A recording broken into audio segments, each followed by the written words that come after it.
Y Correa estuvo acá. Correa deja la presidencia el año que viene, logró que su sucesor ganara por 2 puntos. Dentro de unos días se va. El último reportaje nos lo dio a nosotros, nos conocía, tuvo un reconocimiento por el trabajo que hacemos, se mostró en Ecuador qué es lo que hizo Macri, qué es lo que hace la derecha, qué es lo que hacía Temer. Vamos a ver este reportaje, la primera parte, con Rafael Correa. Señor presidente, gracias por este reportaje en Argentina. ¿Sí? No, gracias a ti, Roberto, por la invitación. Nosotros cuando vimos que se perdió en Argentina frente a la derecha, que cayó Dilma en manos de la derecha, pensábamos que era una ola que no se iba a poder frenar. ¿Qué pasó distinto en Ecuador para ganarle? Se frenó pues allá en Ecuador. Se frenó. Con la unión de todo un pueblo que no quiere nunca más volver al pasado. Ajá. No, yo creo que son condiciones. En verdad hemos ganado una elección en una época tremendamente difícil, una economía en recesión, por factores externos, incluido un terremoto. En el 2016 decrecimos 1.5%. Y la prensa, los grupos de poder, sus cámaras de producción son expertos en tergiversar las cosas. Entonces hasta el terremoto era culpa de las malas políticas de Correa. Y exacerbando lo de Venezuela y todo este framing mediático que suelen hacer para asustar a la gente. Se unieron todos contra nosotros. Pero teníamos candidatos, muy buenos candidatos, teníamos propuestas y teníamos legado. Y triunfó el pueblo ecuatoriano. Ajá. En general, digo, más allá de este sentido común neoliberal que se arma, que se lo convence a la gente de que el Estado no es importante y que tiene que triunfar por sí mismo, ¿en Ecuador todavía la gente sigue creyendo en el Estado, en una comunión de todos, o le entra el discurso del neoliberalismo? Si no creyera en lo que decimos, no hubiéramos ganado. Sin embargo, pues ese neoliberalismo más crudo, más elemental, sacó casi 49% de los votos, entonces hay que estar atento y la gente vota contra sus propios intereses. De ninguna manera 49% de las familias mandan a sus hijos a colegios privados. Necesariamente gente que está mandando a sus hijos a colegios públicos, que ahora son gratuitos, con libros, con uniformes, con desayuno escolar, votaron por la privatización de la educación, que es lo que proponía el candidato opositor. Entonces son cosas que nos deben llamar a la reflexión, pero también es el bombardeo mediático, la estrategia del miedo, que todo está mal, etcétera, la satanización de lo político para hacerle creer a la gente que se necesita gerentes, no políticos, ¿no? Cuando lo que se necesita es precisamente estadistas que vean el todo, no la parte, y la lógica empresarial es muy diferente a la lógica del manejo de un Estado. Claro. Te habla de los gerentes. Era un banquero el candidato que enfrentaba. Entonces su carta de presentación era el billete que había hecho, como si contar billetes es saber economía, es saber de bien común, es saber políticas sociales, etcétera. Y, a ver, hay mucha gente que piensa en ese sentido común Sí, de decir, bueno, lamentablemente. los gerentes seguramente si manejan bien la empresa van a manejar bien el Estado. Es un absurdo o total. si tienen plata entonces no van a robar.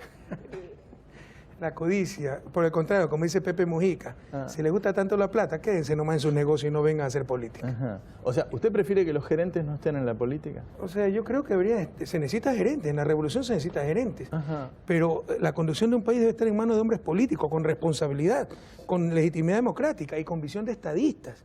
Pero la lógica del estadista es totalmente diferente a la lógica empresarial.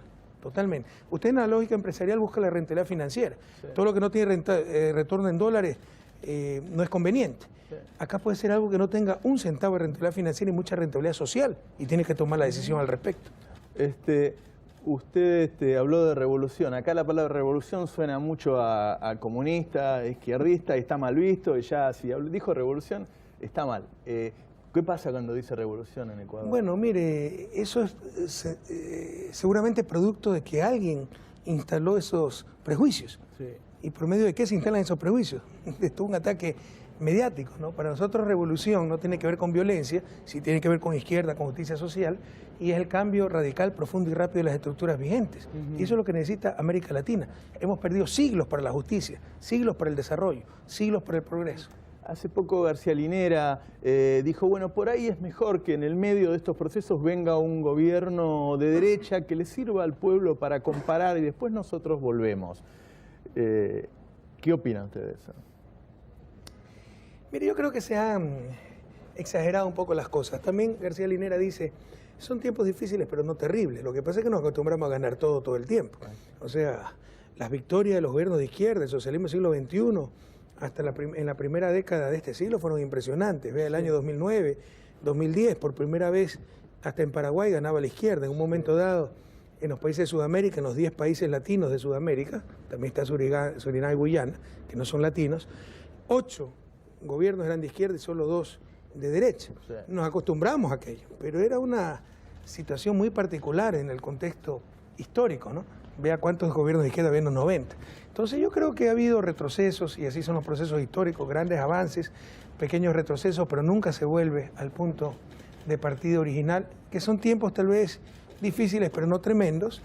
Se implantó esto de la arremetida conservadora, derecha, Sí.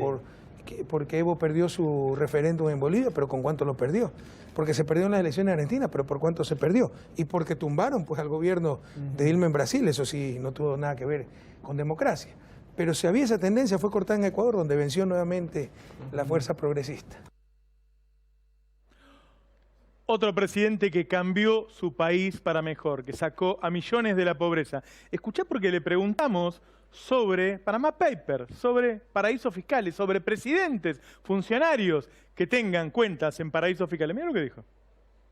Usted plebiscitó, y ese plebiscito fue ganado por su propuesta, de que los funcionarios públicos no pueden tener cuenta en paraísos fiscales. ¿Por qué dio ese paso tan fuerte? ¿Por qué le da tanta importancia a eso? Bueno, primero, los paraísos fiscales es una barbaridad. Si yo tuviera el gobierno mundial, suspendería los paraísos fiscales. ¿Quién puede éticamente justificar un paraíso fiscal? O sea, es la muestra más concreta, una de las muestras más evidentes de la supremacía del capital a nivel mundial, de que todo el orden mundial está en función del capital. Porque ¿quién puede justificar un paraíso fiscal desde el punto de vista ético? Nadie va a un paraíso fiscal a transparentar las cosas, a pagar impuestos. Y ni siquiera desde el punto de vista técnico, porque también técnicamente es bueno que el capital se invierta donde se genera, que rinda cuentas, etcétera. Y nada de eso existe en los paraísos fiscales.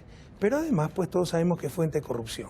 Y al menos a nivel de servidores públicos tuvimos un caso de corrupción, ¿no? Y con eso hicieron un escándalo generalizando las artimañas de siempre, la derecha y sus medios de comunicación. Hay un corrupto, todos somos corruptos, para satanizar lo público. Cuando para que exista un funcionario público corrupto, debe haber una persona privada, una empresa privada corrupta y corruptora. Sí. Eso no dicen.